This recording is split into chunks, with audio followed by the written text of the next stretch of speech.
Olá, você que nos acompanha pelo Leia Já.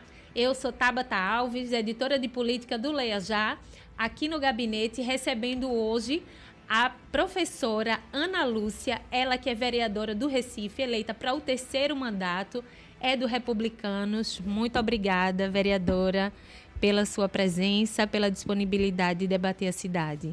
A gratidão é nossa. Boa tarde, Tabata. Boa tarde a todas as pessoas que acompanham com carinho esse programa. Deixar aqui a minha gratidão por estar aqui e sempre que for para falar do Recife, nós estaremos aqui à disposição.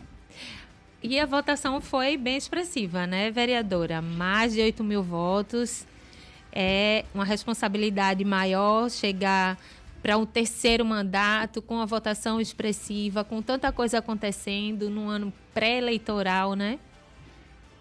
Então, de fato, quando você consegue tirar o eleitor da casa dele, né, do conforto dele e desvincular, vamos dizer assim, tantas coisas que falam sobre política, sobre os políticos, sobre as práticas, né, políticas, e trazê-lo para as urnas para escolher um representante, logicamente a gente celebra muito e nos dá, ao mesmo tempo, um sentimento de muita responsabilidade, porque uma votação expressiva, fruto, é claro, de muito trabalho, mas ainda renovado para que você possa dar muito mais, vamos dizer assim, respostas aos seus eleitores.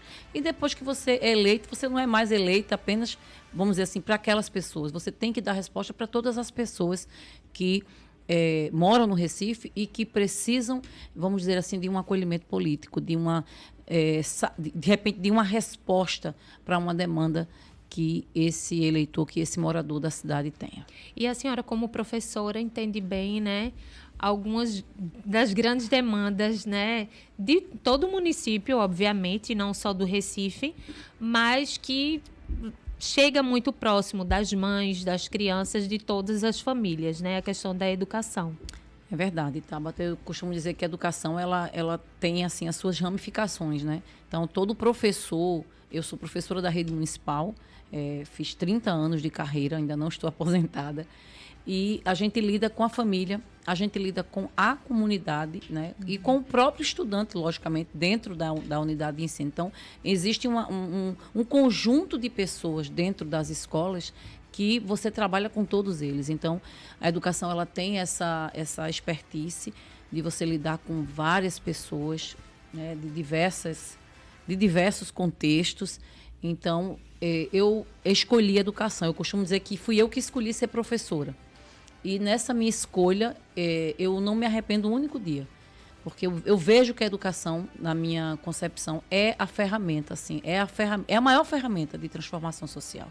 Eu tenho isso na minha história de educadora e de como eu saí da minha cidade, do meu interior, que não tinha mais assim como seguir os estudos, para vir estudar em Recife e abrindo mão da minha família, do convívio com a minha mãe, para vir morar com o meu pai e uma outra família que ele tinha constituído para poder seguir os meus estudos. Então, para mim, a educação ela tem esse poder, sabe? Essa troca de saberes, de conhecimentos que proporciona transformação de vidas. E com certeza acompanhou isso de outras pessoas como educadora, né? Muito. Então, eu professora, coordenadora pedagógica, técnica, gestora escolar, atuei durante 19 anos ali no Pina, quase 20, até sair para disputar a eleição. E acompanhei muitas famílias, muitas mães. São laços que a gente leva para o resto da vida. Então, eu não tenho um lugar que eu consiga chegar. Às vezes, quando eu estou pensando que vou sair, alguém me diz, a senhora foi minha professora. Eu lembro da senhora. Então, assim, a gente acaba cruzando as nossas vidas com as vidas de outras pessoas. Então, é uma troca. Uhum. Você oferta e você também recebe muito. A senhora está na base aliada, né, do prefeito João Campos, né? O prefeito tem aí 15 vereadores do PSB e mais tem como aliados 26 vereadores, né? Grande parte da casa, e a senhora está entre esses. A senhora acredita que a educação avançou na gestão de João Campos, que ainda precisa ter avanços? Muito. Tabata, eu digo assim sempre, o Partido Republicanos hoje é base do prefeito João Campos. Né, o nosso presidente licenciado, que é ministro Silvio Costa Filho, coloca isso muito claro. Né? Nós somos 2 vereadores ali na casa, eu e o vereador Rodrigo Coutinho. Nós somos da base aliada, mas nós não somos da base alienada. Então, sempre que a gente tiver que fazer uma crítica e que buscar soluções para os problemas, a gente não vai negar isso. Então, assim, o grupo do PSB, os vereadores que compõem essa base, têm muita consciência disso. Então, quando eu estou atendendo uma demanda, eu estou num bairro, eu estou seja numa inauguração, seja numa demanda que a gente foi chamada enquanto mandato, eu estarei ali para atender a população, não para esconder ou para mascarar o problema. E o meu papel é buscar soluções. Então, se a gente faz um recorte para a educação, por exemplo, eu digo para você que nessa gestão de João Campos, ele simplesmente pegou toda a oferta que a gente tinha na educação infantil, de creche, que desde o início em que o Recife começou a ofertar, nos anos 80, ali, 81, a gente chega em 2020 com apenas 3 mil e poucos estudantes na rede infantil.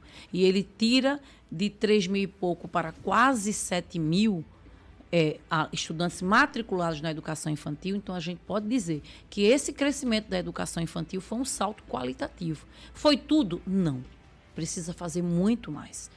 Para você ter uma ideia, quando a gente entrou no primeiro mandato, a gente tinha historiado pelos conselheiros tutelares e pelas famílias um déficit de quase 4 mil vagas para criança na educação infantil. O que significa dizer isso? São crianças em situação de extrema vulnerabilidade dentro das suas casas. São mães que estão sem poder contribuir minimamente, seja com um estudo, seja com a qualificação profissional, seja podendo trabalhar, enfim, ela procurar fazer algo para si, porque ela não pode, que aquela criança está na idade de creche e não tem a creche. Então, esse déficit é um déficit que nos, o tempo todo, compelia a fazer alguma coisa. Então, esse avanço é um avanço qualitativo, mas não tem que parar por aí. A gente precisa avançar muito mais. Qual é o ideal, professora Ana Lúcia? Tabata, é nenhuma criança fora de creche. É nenhuma criança fora da educação. Nenhuma criança pode estar fora de uma escola, porque na escola ela tem oportunidades, além de que na educação infantil ela tem a oferta de alimentação, não é, das 6 refeições. Então ela tem o lanchinho quando entra, depois tem o café, tem o almoço, depois outro lanche, quando ela sai, ela sai também com a refeição. Além disso, tem todo o aparato, né, pedagógico. Então a gente continua dizendo, muita coisa tem sido feita, mas muita coisa precisa fazer. A gente precisa aumentar. E aí, o que seria o precisa fazer, além do quantitativo? Então, a gente precisa continuar ofertando mais vagas para creche. Isso implica em construir mais creches. A gente tem um projeto de parceria, o prefeito tem um projeto das creches parceiras, mas a gente precisa ampliar creches nossas, da prefeitura. Tá? Creches em condições, creches com estruturas e contratação de pessoal, que seriam professores, ADIs, que são os auxiliares que dão ali o suporte aos professores no cuidar. A gente sabe que a educação infantil é cuidar e educar, então tem que ter. E os ADS. Hoje, a grande luta que a gente encampa hoje é que o acolhimento da inclusão da criança com deficiência, principalmente as deficiências intelectuais, que a gente chama assim, aquelas que são invisíveis, né, que a gente não vê, mas está ali, tem laudo ou sem laudo, essas crianças precisam ter o suporte de acompanhamento, que são os ADS, que fazem isso, essa ponte entre o professor e... Recentemente teve uma contratação de uns 300, né? Mas ainda... É muito pouco, tá? É um número que pouco. não não supre, atende. Não atende. Principalmente porque a gente sabe que há crianças que têm diversos níveis de suporte. Então, você tem uma criança com suporte 1, ok, ela vai ter ali um aparato e, de repente, ela já constrói autonomia. Então, mas você tem criança que ela está no suporte 3 ou 4 e ela vai precisar por mais tempo desse suporte. Então, esse profissional ele é muito necessário. Para além disso, a gente precisa de concurso para professores mesmo. O servidor de carreira é o servidor que ele vai estar por muito mais tempo na rede. Então, esse servidor, você investe com formação, você investe com possibilidades dele dar para a rede esse retorno, porque ele vai estar em carreira, não é o servidor temporário. Claro, o temporário é necessário para os afastamentos, as licenças, né, dos profissionais concursados, sim, a legislação prevê, mas a gente não pode ter essa desigualdade, mais professores contratados e menos concursados. Não, é o contrário. São mais profissionais concursados, né, para a rede pública e os temporários numa escala bem menor. A gente, falando de educação, né, é uma das suas bandeiras de mandato, né? de atuação nos 2 mandatos, continuará sendo? Quais outras pautas a senhora vai trazer para esse seu 3º mandato? Então, Tabata, não poderia ser diferente. Essa atuação da gente direta na educação, nós somos professoras da rede municipal. Automaticamente, a gente lida com as mulheres, como eu falei, mães solos, né? Mães ainda muito jovens, mulheres que vivem em situação de vulnerabilidade, de violência. Então, a gente tem uma pauta forte na educação, voltada também ao combate e enfrentamento à violência de gênero.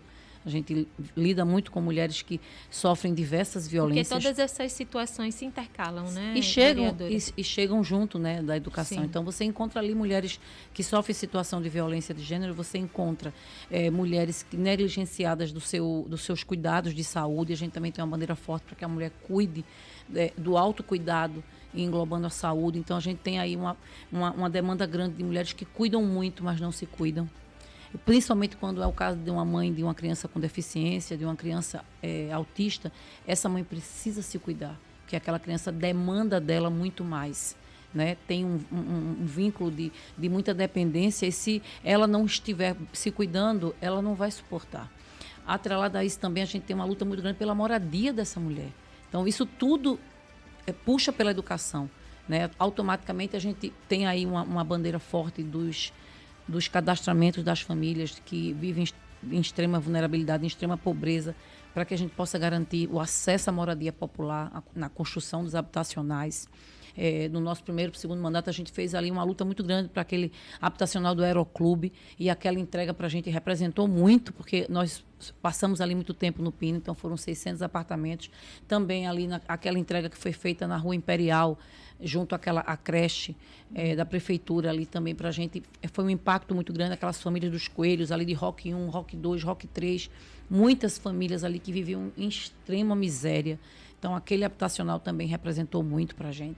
Então, essas são bandeiras que estão entrelaçadas para a gente. Educação, enfrentamento à violência de gênero, a inclusão com responsabilidade, o acesso dessas mães ao tratamento dos seus filhos. Nós temos hoje um déficit muito grande para essas mães que são atípicas, para que elas possam ter o laudo e ter o acompanhamento dos profissionais para fazer as terapias. A rede precisa melhorar muito nisso, a rede de saúde. O acompanhamento adequado, né? Porque muitas vezes até tem, mas não é suficiente, né? Não é suficiente. Toda mãe atípica, ela sabe que quando ela chega numa unidade de saúde, às vezes não é só o laudo. Tem muita gente que diz, a mãe quer o laudo. Não, ela não quer o laudo pelo laudo. Ou a gente faz uma leitura, ela quer o laudo porque ela quer buscar um benefício. Não, ela quer o laudo porque é o ponto de partida para que ela possa buscar o tratamento para construir a autonomia do seu filho. Isso para ela é importante. Toda mãe sabe que ela não é para sempre. Então, imagina um filho que precisa dessa autonomia. Então, ela quer o laudo para isso. Então, as unidades de saúde hoje precisam ter mais profissionais voltados para o diagnóstico e para as terapias adequadas. E aí a senhora fala, né, até do laudo, que muitas vezes as pessoas atrelam isso ao benefício, mas que para muitas famílias, né, vereadora, significa o se sustentar minimamente, né? E inclusive em famílias atípicas ainda mais, né? Porque elas, como a senhora já citou, muitas vezes são mães solo, né? E tem que se virar com terapia, com custeamento. E é um direito, né, Tabata? Justamente. Quantas dessas mães deixam de trabalhar? Né? Elas vão cuidar. Quantas dessas mães estão sozinhas? Geralmente acontece muito. A gente não vai aqui fazer um juízo de valor, sim, mas diante das audiências públicas, das reuniões que a gente faz públicas, a gente vê que muitas dessas mães estão sozinhas. Precisa haver essa sensibilidade de um modo geral, né? Também, o direito é constituído que a criança tem um benefício, ela tem que ter esse benefício. Então, essas mães deixam de trabalhar para cuidar de seus filhos, na maioria das vezes estão sem um companheiro, né, para ser esse suporte. Então, é mãe solo, é mãe sozinha. Então, o benefício, como você disse, é o arrimo da casa. Ela vai sustentar a casa com aquele benefício. Então, se é um direito, a gente também precisa lutar para que ela tenha garantido esse direito. A gente falou bastante de mulher, direitos de mulher, de mães e tudo. E como é que o Republicanos tem atuado, assim, no sentido de trazer mais mulheres para a política, né? A senhora está lá na Câmara, mas é necessário... Temos 8 vereadoras agora na Câmara, né, do Recife. E tem sentido política de incentivo, né? Uhum. O TSE incentiva, com cotas e tudo, que muitas vezes nem são cumpridas e que a gente vê o ano passado o quanto o TRE de Pernambuco retirou mandatos por conta de não terem cumprido as cotas de gênero, né, vereadora? É uma realidade.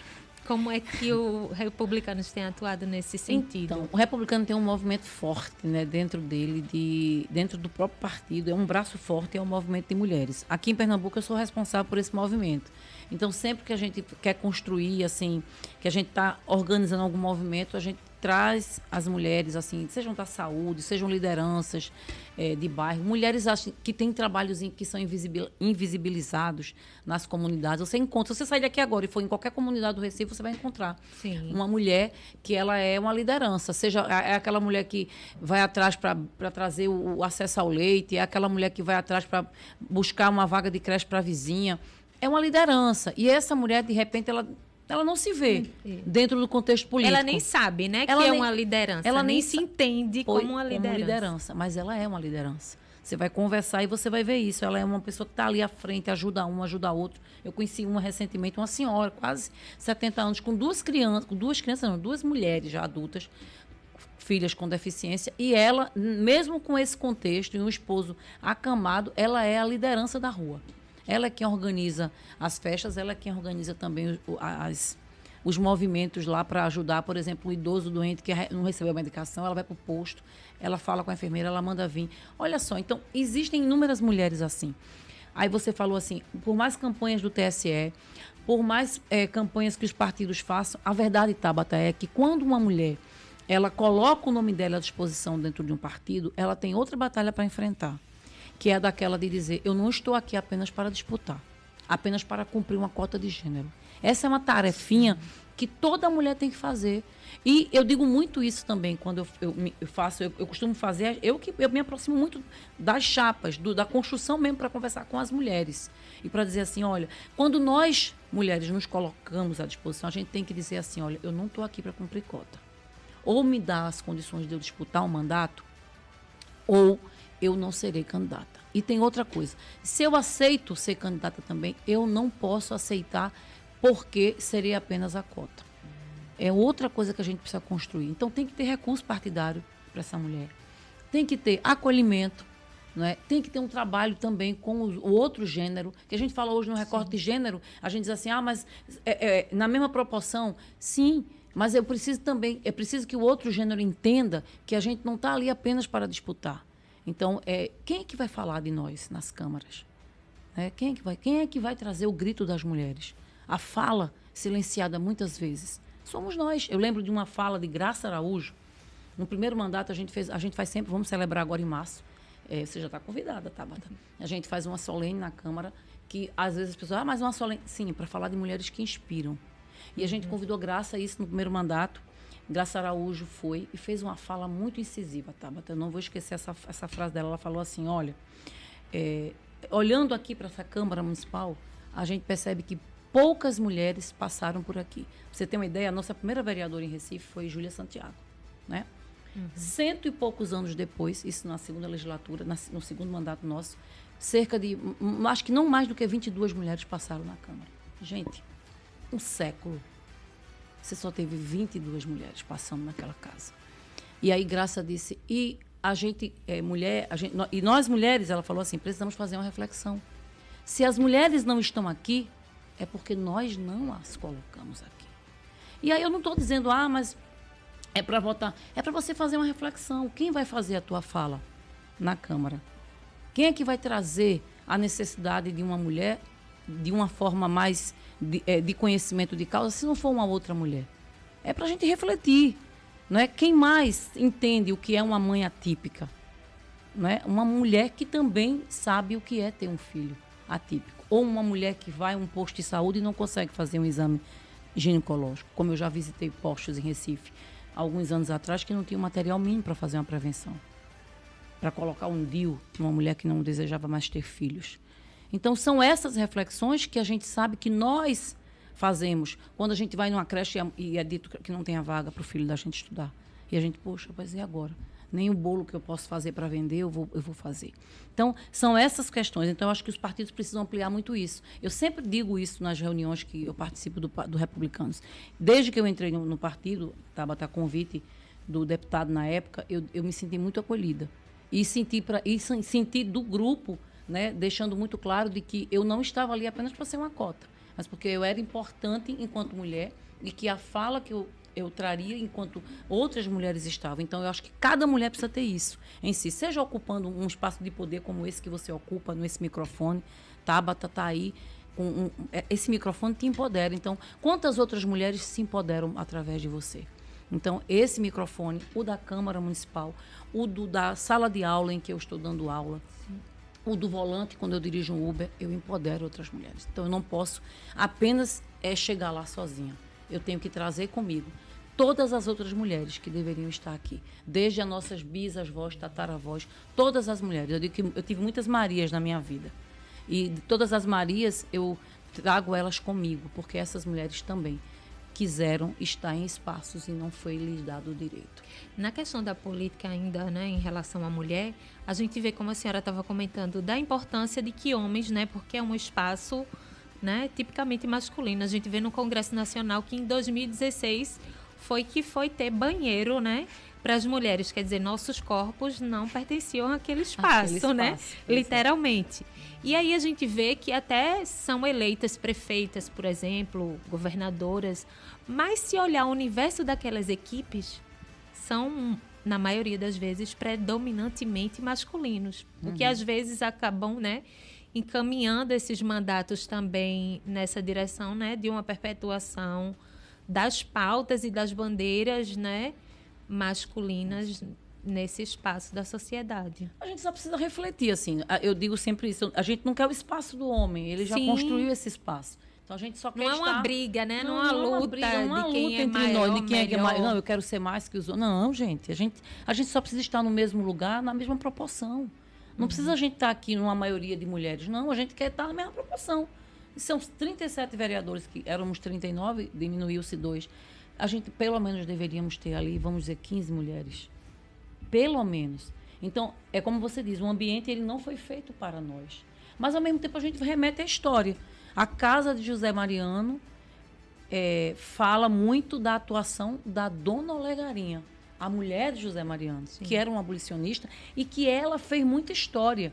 Mas por que o nome da casa é a casa de José Mariano? Eu já fiz essa reflexão com os vereadores, eles começaram a rir. Eu disse, por que não é um nome Olegarinha? Por que não é um nome? Porque ela, na verdade, tinha muito mais atividades que o marido. Na política. Na política. Mas é como você diz, é para a gente refletir. Os espaços não foram criados para nós. Assim são em outros lugares. A gente precisa entrar e a gente não pode ficar sozinha. A gente tem que trazer outras mulheres. Mas ainda de política partidária e do Republicanos, eu vou aproveitar a oportunidade para saber, né? Silvio Costa Filho, ministro do seu partido, sim, né? Presidente licenciado, sim, mas que está aí para sair para o Senado em 2026. Tem tido várias conversas, inclusive publicou uma foto, né, com o prefeito do Recife, João Campos, tiveram essa conversa. E então, ele sai nessa chapa, né? Então, Tabata, eu converso com o Silvio, ele faz, quando eu vou brincando com ele, vamos conversar, passou a eleição, presidente, passou, a gente já terminou a fase municipal. Eliana, a gente não vai discutir ainda 26. Ele é muito, assim, pezinho no chão. Por quê? Ele está numa tarefa, né, árdua, sim, né? É um ministério do porto, de portos e aeroportos, e aí com muitas obras, com muitas ampliações. Mas, assim, eu acho que o Silvinho tem construído uma jornada que tem cacifado ele para ocupar outros espaços. Eu digo isso para ele porque é um cara jovem, é um cara muito antenado com os públicos, assim, com as pautas, conversa, tem um diálogo muito fácil. Silvio tem uma história política, vamos dizer, de muitos anos, né? E muito jovem. Então, ele foi um dos vereadores, acho que era o vereador mais jovem do Recife, e agora acho que perdeu o lugar entrou uma galerinha jovem agora na Câmara, que é muito bom, né? Para levar a fala da juventude também. E ele construiu isso, vereador, depois deputado estadual, federal e agora ministro. Então, eu acho que ele tem essa jornada, essa caminhada. Acho que ele está construindo esse projeto e não seria difícil Silvio se candidatar ao Senado e o povo pernambucano ter um nome muito bom para representá-los no Senado. A gente só precisa esperar que esse projeto se concretize. É como eu digo sempre, eu acho que a gente precisa trabalhar, ainda temos aí um ano, né, inteirinho para a gente pensar nessa política de 26. Há um cenário, principalmente quando as pessoas começam a dizer, mas e aí o governo? Eu acho que a gente precisa entender primeiro, né, essa caminhada e, com certeza, Silvio Costa Filho é um nome muito bom para alçar um projeto maior. E os pernambucanos terão aí a oportunidade de escolher um cara jovem, um cara antenado, um cara de diálogo muito fácil, leve, né? Assim, eu digo que Silvio é tão leve, ele faz, eu vou voar. Eu disse, então, ele é muito leve para ouvir, ele é muito leve para... no trato. Isso. Ele é muito leve para tudo, assim, para conversar, para tratar e para encaminhar. E isso é muito bom. Então, eu acredito que num projeto futuro, como o Senado, Silvio Costa Filho traz aí um nome bom, um nome de peso e com muita experiência. E a senhora, então, nessa linha de 26, né, João Campos, acha que também ele teria, né, estaria trilhando esse caminho, que teria condições de sair candidato, de fato? Veja, a gente terminou as eleições municipais recentemente. Tem aí o quê? 2 meses que a gente está... vamos dizer, nessa reeleição do prefeito, com quase 80% de aprovação, né? 78%. 78%, quase 80%. E já começando o segundo mandato aí com quase 1 mês e meio. Eu acho, Tabata, que naturalmente a governadora, ela é a candidata, vamos dizer assim, à reeleição. Né? Natural, ela é a candidata natural à reeleição. Ela está no cargo. Tem, claro, muita coisa que a gente espera ainda para as entregas, a gente ainda sente muita. Por exemplo, a gente está aí, as aulas recomeçaram da rede estadual e a gente estava sem secretário de educação, né? Então, muitas decisões sendo adiadas, né? Você tem aí o Hospital da Restauração, que ela entrou que é um sonho, né, de todos os pernambucanos, e principalmente quem está na região metropolitana, aquela reforma que todo mundo ansiava, e a reforma está parada. Então, assim, muitas outras coisas, por exemplo, as obras que a gente esperavam que fosse tocada, ela iniciou a gestão com um pontapé na educação, ampliando quase 40 escolas em ensino, em tempo integral no ensino médio, e aí a contratação de professores demorou quase 1 ano para acontecer. E um concurso pronto. Os professores, eu fiz várias reuniões, encaminhei vários pedidos para o Palácio, pedindo que esses professores fossem contratados. Porque como é que você amplia a oferta de educação nas escolas em tempo integral e não tem profissionais para dar aula? Então, aquilo que eu falava lá da gestão municipal, de que a gente precisa construir creches, a gente precisa ampliar o número de escolas, a gente precisa construir mais UPAs, policlínicas, a gente vai inaugurar agora um hospital, falando já de Recife, 6.000 vagas, né, de consultas no hospital da infantil, mas se a gente não tiver profissional, não vai acontecer. Tem que ter profissional, contratado, concursado, a mesma coisa com relação ao governo do Estado. Então, acho que Raquel Lira, são 2 mulheres, eu tenho muito respeito por Raquel Lira e por Priscila Krause, pela história, né, principalmente de Priscila. Acho que elas precisam acelerar essas entregas, né, mostrar esses resultados que os pernambucanos estão esperando e, naturalmente, um nome que se credencia para uma disputa. As pessoas comentam muito o nome do prefeito João Campos, né? Ele segue aí na gestão municipal, mas eu não sei se é o projeto dele, vamos dizer assim, para esse momento, né, batido o martelo. Essa é uma decisão que ele vai precisar tomar. Eu disse isso na eleição, acho que após a eleição eu disse que os eleitores do Recife elegeram João Campos para um segundo mandato. Então, na busca para um outro pleito, ele vai precisar conversar, dialogar com esse eleitor, né? E se colocar. Se colocar. Então, é isso. Eu acho que 2026 aí promete, né, como uma disputa eleitoral natural das duas grande, né? Grande, da governadora e da vice. E, claro, com alguns nomes ventilados. E acho que o nome do prefeito João Campos, a gente ouve muito isso, mas eu acho que ele vai precisar dialogar mesmo com esse eleitor dele aqui em Recife, que o elegeu para um segundo mandato e dizer quais são as propostas, se ele é candidato mesmo ao governo, dizer para esse eleitor estabelecer esse diálogo. Vereadora, foi muito bom recebê-la. A gente, né, bateu um papo muito legal, leve, né, cheio de informações. Isso. Bom para nós mulheres, é sempre bom. E aí eu sempre gosto muito de receber mulheres aqui no gabinete, de ver outras mulheres em espaços, né, de poder, em espaços em que falam para outras mulheres. E queria que a senhora deixasse, então, a sua mensagem, né, para o seu eleitor, agora nesse início de mandato.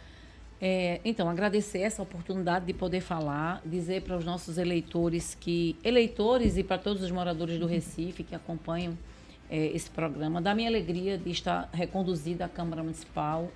Sei que não tenho tarefa fácil pela frente, mas tenho muita disposição e vontade de trabalhar pelo Recife. É a cidade que, no meu coração, eu sou recifense e que eu sinto e vejo em cada lugar que eu ando, em cada bairro, a necessidade de muita atuação política, de muitas políticas públicas para acolher essas famílias, seja na educação, na saúde, moradia, lazer, e que o nosso gabinete está à inteira disposição das pessoas, de todos os recifenses, naquilo que a gente puder fazer de melhor. Agradecer a oportunidade, Tabata, muito feliz em ver uma mulher com um gabinete, né, desse para discutir políticas e com tanto conhecimento político. Então, parabéns, né, parabenizar aqui a sua equipe técnica de suporte, dizer que para nós sempre será uma honra discutir com você política, falar sobre o Recife e falar sobre os nossos anseios, as nossas lutas, compartilhar das nossas vontades, dos nossos sonhos e realizá-los. Muito obrigada mais uma vez. Volte outras vezes para a gente conversar. Volto sim, agradecida. Um grande abraço. Obrigada a você que nos acompanhou aqui no Gabinete. Até a próxima.